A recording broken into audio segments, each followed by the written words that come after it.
770-এর শাড়ি দেবো 399 টাকায়। 399 টাকায় পাবেন এইরকম শাড়িগুলো। আর আপনাদের এইরকম শাড়িগুলো দেব যেটার দাম থাকছে 820 টাকা। এই 820 টাকার শাড়িগুলো দেব মাত্র 449 টাকায়। এই যাচ্ছে শাড়িগুলো।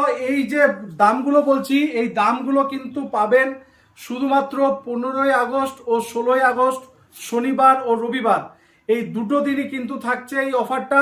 এই অফারের শাড়ি নিতে হলে কিন্তু এই দুদিনে আপনাকে ভিজিট করতে হবে আমাদের শপে। এর পরবর্তীতে কিন্তু আপনারা এই রেটে পাবেন না, কোনোভাবেই কিন্তু আমরা দিতে পারবো না। শুধুমাত্র অফার থাকছে 15ই আগস্ট আর 16ই আগস্ট, আমাদের স্বাধীনতা দিবসের 80তম বর্ষের খুশিতে আমরা কিন্তু এই অফারটাকে রেখেছি সকলের জন্য। তো দেখা হচ্ছে এই সিরিজের আরো 5টা পরপর যে আমরা দেখাবো। আজকে সিরিজের ফার্স্ট ডে, আরো 5 দিন আমরা পরপর দেখাবো। এই সিরিজটা চলতে থাকবে, আমরা রেট দেখাবো এবং কতটা ডিসকাউন্ট দিচ্ছি সেটাও দেখাবো। তার জন্য আমাদের এই পেজটাকে ফলো করে রাখুন। দেখা হচ্ছে পরের ভিডিওতে। টাটা।